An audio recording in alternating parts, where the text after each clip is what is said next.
Candidates for North Carolina State Treasurer include Democrats Janet Cowell, Michael Weisel, and David Young. Republican Bill Daughtridge is running unopposed in his primary. Esther Vida spoke with Democrat Michael Weisel about his platform. Mike Weisel, thank you so much for stopping by. Well, thank you very much for having us and taking the time out to talk about a very important office for North Carolina. And what is the role of the treasurer in North Carolina? The state treasurer essentially acts as the banker for the state of North Carolina and invests all of the pension fund money for teachers, public employees, local government officials. It's about $77 billion right now. And what is your philosophy of where to invest that money? Well, the most important thing that the state treasurer does is be the independent fiscal watchdog for both the pension funds and the state's finances, and needs to be that independent voice to make sure we all have to live within our means of a checkbook, and the state treasurer has to make sure that the legislature and the governor's office do the same. The investment philosophy is maximize the best return you can possibly get on those investments while minimizing the risk, and that's a broad-based portfolio approach. Senator Poor's rates North Carolina's pension fund as second in the nation's second strongest, and it covers over 700 retirees. There are a lot of people wondering how they're going to get their retirement. What would you say to them? Well, I think we're up to about 825,000 people right at the moment in terms of the pension fund retirement plan. Almost 1 in 8 North Carolinians are directly affected by this. What I would say to all those folks and also their siblings and offspring is you need an investment professional in this office, someone with real experience, and I'm the only candidate that's had actual financial management experience. I managed over $1.25 billion in pension fund money for Wells Fargo Bank and Kemper Financial Services, and this is not an office for on-the-job training. As the economy slows down in North Carolina and the United States, how do you assess where to put the money, and where do you take that risk?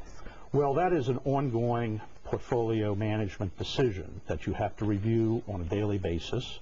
The state treasurer doesn't necessarily review each trade on a daily basis. You have a good, hopefully, professional staff in place, and also, some outside managers. But once again, what you need to understand is how Wall Street works. Understand that Wall Street is not our friend.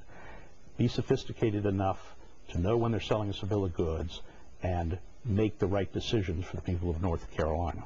As this becomes more of a global economy, what do you do to look to other nations and other markets to invest? Well, I think clearly in today's world, the portfolio as a whole has to have some, significant investments in multinational companies or overseas companies. Clearly, people here in the United States are retiring, and you need to make sure that they're dollar-denominated investments.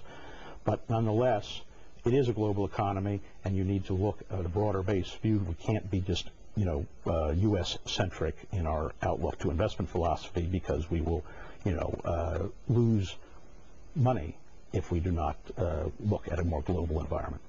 North Carolina has a AAA bond rating. There's been a lot of talk about taking on a bond this year in the General Assembly. Mm-hmm. Can we afford it, and can we maintain that high, affordability rating? Well, there is nothing more important than our AAA bond rating. We're only, one of a couple of states that have it. We have over at both the state level, local, and municipal level over $11 billion in indebtedness outstanding. And if we were to lose our AAA bond rating, we would be paying hundreds of millions of dollars more in interest payments. Once again, that gets back to being an investment professional and having the experience. Both the Charlotte Observer and the Wilmington Star have looked at my credentials and said, I'm the experienced and qualified candidate for this office. The AAA bond rating is something that we cannot lose, and should we do so, the consequence would be severe. And that's why you also need someone who is independent to be able to tell the legislature, I'm sorry, our indebtedness ceiling has been reached, and that is a statutory role of the state treasurer to determine what, in fact, is an affordable level of debt that we can have. Lots of local government projects, people are worried about the high interest rate and how they're going to be paying for those bonds. What do you say to them? Well, obviously on a local level, that's determined by the local government entities. Now, the state treasurer has oversight because it goes through the local government commission, and I would say that the state treasurer sits on many boards, the state banking commission that I served on, that oversees these financial kinds of things in the state. And so on the local government side, people need to look to their local folks, but the state treasurer's office is there to ensure that the municipality can afford it, that the debt levels do not exceed what that municipality needs, and also that they have the ability to repay so that we maintain and that municipality maintains their AAA bond rating. So that's all factored into the local government commission review. As treasurer, you'll also be a member of the State Board of Education. What are some of your priorities in that area? Financial literacy absolutely is the highest priority that we have.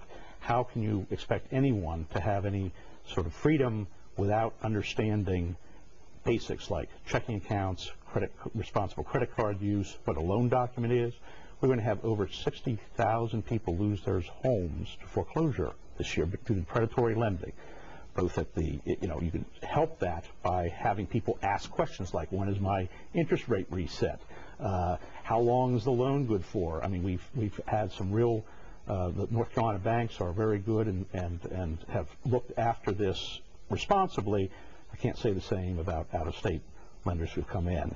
And as a member of the State Banking Commission, I actually, since 1992, was fighting predatory lending and 36% interest rates long before it became, a concern. But we have a major financial crisis going on both in the nation and here in North Carolina, and it is far from being over. So I think it's very important that people examine all the candidates in the state treasurer's race, because you need someone in there who's going to stay in for the long term and has the best interest of the state. And I'm the only candidate who has publicly pledged never to run for any other office other than state treasurer, because I think it's very difficult to have a situation where if you're worried about where you're running for next and using the office as a stepping stone to make the right decisions to stand up against perhaps what the prevailing current political mood is. And finally, if elected, what are some of the programs and initiatives that you would put Well, the first thing I would do, as I mentioned, is financial literacy. There are several foundations and a private-public partnership that's starting in the middle school.